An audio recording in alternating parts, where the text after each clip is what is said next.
Karadka service സഹകരണ bank കേന്ദ്രീകരിച്ച് നടന്ന കോടികളുടെ പണയത്തട്ടിപ്പിലെ പ്രതിയുടെ ബന്ധുവിനെ കേസിൽ കുടുക്കുമെന്ന് ഭീഷണിപ്പെടുത്തി പണം തട്ടിയെടുത്ത സംഭവം രഹസ്യമായി ഒതുക്കി.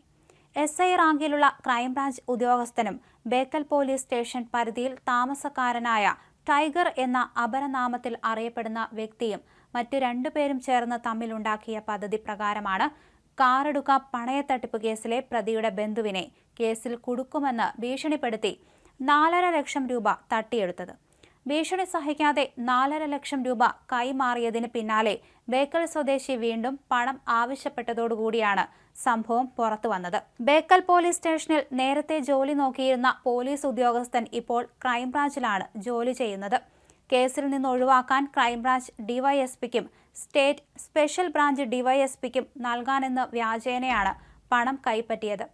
കാറടുക്ക പണയത്തട്ടിപ്പ് കേസിലെ പ്രതിയുമായി ബന്ധമുള്ളയാളെ ആരോപണ വിധേയനായ ക്രൈംബ്രാഞ്ചിലെ SI നിരവധി തവണ ഫോണിൽ ബന്ധപ്പെട്ടിരുന്നു.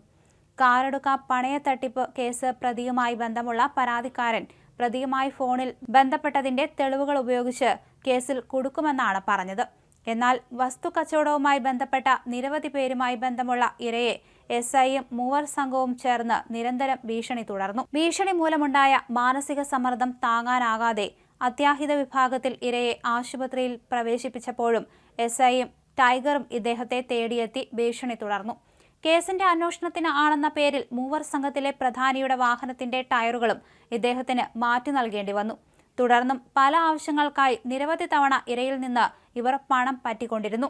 തുടർന്ന് വലിയ തുക ആവശ്യപ്പെട്ടതോടെയാണ് ഒരു സാമൂഹിക പ്രവർത്തകന്റെ സഹായം തേടുകയും സംഭവം തുറന്നു പറയുകയും ചെയ്തത്. തുടർന്ന് അദ്ദേഹത്തിന്റെ നിർദ്ദേശപ്രകാരം ക്രൈംബ്രാഞ്ച് ഡിവൈഎസ്പിക്ക് നേരിട്ട് പരാതി നൽകാൻ തീരുമാനിച്ചു. ക്രൈംബ്രാഞ്ച് ഓഫീസിലെത്തി ഭീഷണിയുമായി ബന്ധപ്പെട്ട വിവരങ്ങൾ ഡിവൈഎസ്പിയെ അറിയിച്ചപ്പോൾ ഡിവൈഎസ്പി നേരിട്ട് മൂവർ സംഘത്തിലെ പ്രധാനിയായ ടൈഗറുടെ വീട്ടിലെത്തി സംസാരിച്ചു.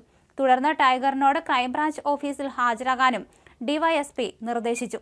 ക്രൈംബ്രാഞ്ച് ഓഫീസിൽ വച്ച് വിഷയം ഒത്തുതീർപ്പിലെത്താനാണ് ഉദ്യോഗസ്ഥർ നിർദ്ദേശിച്ചത്. തിങ്കളാഴ്ച പണം തിരിച്ചു നൽകുമെന്ന് ഡിവൈഎസ്പി പരാതിക്കാരന് ഉറപ്പു നൽകുകയും ചെയ്തു. തിങ്കളാഴ്ച രാവിലെ ഡിവൈഎസ്പി ഫോൺ വിളിച്ച് പരാതിക്കാരന് 5 മണിക്ക് മുമ്പായി പണം തിരിച്ചു നൽകുമെന്നും ഒരു അഭിഭാഷകൻ മുഖാന്തരം ഇടപാടുകൾ തീർക്കണമെന്നും അറിയിച്ചു. എന്നാൽ ഇതിന് പരാതിക്കാരൻ വഴങ്ങിയില്ല. SI നിരന്തരം പരാതിക്കാരനെ വിളിച്ച് ഒത്തുതീർപ്പിലെത്താൻ നിർദ്ദേശം നൽകുന്നുണ്ടായിരുന്നു. ഒടുവിൽ പരാതിക്കാരന്റെ അനുജൻ ടൈഗറിന്റെ ആവശ്യപ്രകാരം ബേക്കൽ ഹദാദിൽ എത്തുകയും ടൈഗറിന്റെ കാറിൽ 2 മണിക്കൂറോളം സന്ധി സംഭാഷണത്തിൽ ഏർപ്പെടുകയും ചെയ്തു. 1.5 ലക്ഷം രൂപ രാത്രി 8 മണിയോടെ പരാതിക്കാരന് ടൈഗർ കൈമാറി. കൈക്കൂലിയാണെന്ന് പറഞ്ഞു വാങ്ങിച്ച ബാക്കി 3 ലക്ഷം രൂപ മൂവർ സംഘത്തിലെ പ്രധാനപ്പെട്ട വ്യക്തി എറണാകുളത്ത് നിന്ന് തിരിച്ചു വന്നാൽ നൽകാമെന്ന വ്യവസ്ഥയുമുണ്ടാക്കി. ഇടതുമുന്നണി ഘടകകക്ഷിയിൽപ്പെട്ടയാളാണെന്ന് അവകാശപ്പെടുന്ന ടൈഗർ എന്ന നേരത്തെ നിരവധി വിവാദങ്ങളിൽ അകപ്പെട്ട വ്യക്തിയാണ് അസുഖബാധിതനായി വിശ്രമത്തിലായിരുന്ന സ്പെഷ്യൽ ബ്രാഞ്ച് ഡിവൈഎസ്പിയുടെ പേരും വിദ്വാൻ തട്ടിപ്പിൽ വലിച്ചിഴച്ചു. എൻഡോസൾഫാൻ ഇരകൾ ഉൾപ്പെട്ട നിരവധി പേരുടെ പരാതിക്ക് ഇടയാക്കിയ സംഭവമാണ് കാറടുക്ക സർവീസ് സഹകരണ ബാങ്ക് കേന്ദ്രീകരിച്ച് നടന്ന കോടികളുടെ പണയത്തട്ടിപ്പ്. ഈ കേസിൽ 3 പേർ അറസ്റ്റിലായെങ്കിലും മുഖ്യപ്രതി ഇപ്പോഴും ഒളിവിൽ തന്നെയാണ്.